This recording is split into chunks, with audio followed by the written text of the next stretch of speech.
talking Lord of the Rings, The Two Towers, the second chapter in the Peter Jackson directed Lord of the Rings trilogy. Now, I have seen both the extended and theatrical versions. I rewatched the theatrical version, but overall, obviously this is the, let's say the middle chapter really, so this is the kind of the Battle of Helm's Deep, and this really is dealing with Saruman, who is the kind of like the mid-level boss of the Lord of the Rings story, so to speak.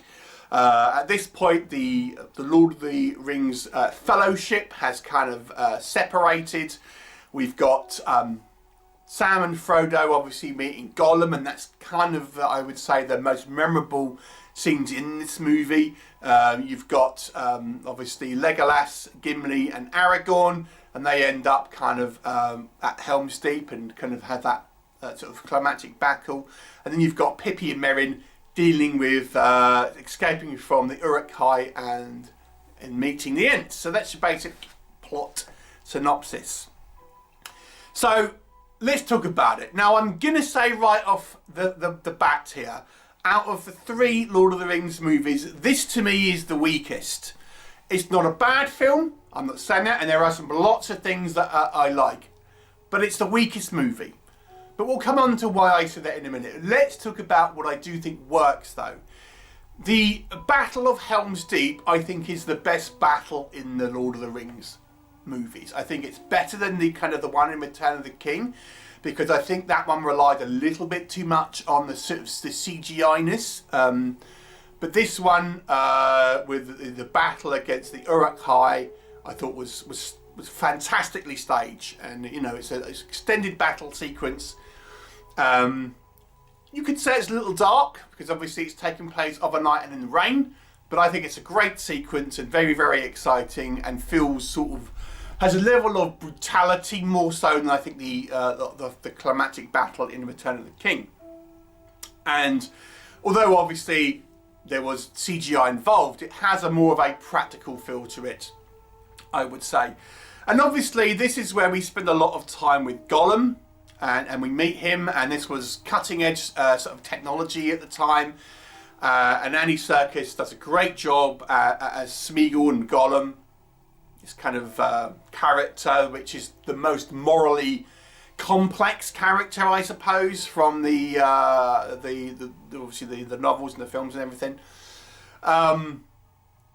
And you know, he is a great character, and you know, he's very sort of dynamic to kind of watch and things. But everyone does a good job in regard to the acting, as you know, as is the whole trilogy of these movies. And you know, the kind of the cinematography here is fantastic. There are some scenes in this movie which I feel are the best shot in the entire trilogy, to be honest.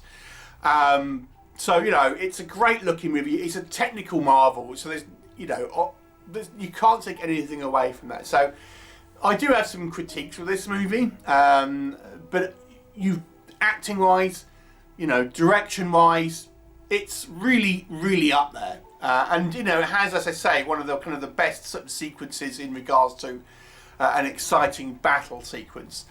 Where I think this movie falls down is the main part for me. This has, to me at least, the least amount of story in the actual three films. Now, because this is the middle chapter, this is probably why, to be honest with you. But it is what it is, you know. I really don't feel it has a huge amount of story progression compared, if you compare it to the first and the third movies. It really does feel like the story doesn't move forward a huge amount. We have our fellowship now sort of separated, and they are done to varying effect. Now I gotta say, I think it's fair to say the end scenes are a little dull. In a way that they were designed to be that, because the whole point of them is they take time to do things. But they're a little dull. There's plenty of other scenes that I think could have been trimmed down, to be honest with you. Because out of all of the films, even though I do think Fellowship had its areas where it was a little slow. This one, I think, is, as I say, because of the real lack of forward momentum on the story. There is some, I'm not saying there isn't any, but to me this is the one where you feel it didn't need to be quite as plodding in regards to some of the kind of the story elements, and could have had more stuff worked into it. So again, there is that. And one critique I had of the original is I do think some of the CGI now is showing its age, and it's true with this one as well. Maybe less so than some of the other films, because as I say, I think, like I said, they're set in the Battle of Helm's Deep. There is some elements here where I feel it's achievable practically, but there's still some, even with regards to the Gollum sequences. I think some of the kind of the CGI is showing its age now. And then a couple of small things here. I think where the end scene of Helm's Deep, where we have like Aragorn and everyone kind of riding out on their kind of last stand into this kind of like the sea of orcs. They would have been absolutely slaughtered out there. I mean, it's just like, well, come on, you know, it's treating it quite seriously, but they were massively outnumbered, so they would have got taken down. And like, how is it that Grimer Wormtongue knows about the kind of the one weak point on Helm's Deep, but no one else seems to ever kind of like bring that up and things like this? So there's a few elements here that I felt, yeah, do you know what? It's not quite as tight as maybe the other films. It's still an excellent film. It's a little more flawed, if you ask me, than the other two. But it's still a great movie, and I'm going to give it a 7 out of 10, which is a strong score for me, but it's not quite as strong, as I feel, as the other two. What are your thoughts on The Two Towers? Please do let me know, and I shall look forward to seeing you next time.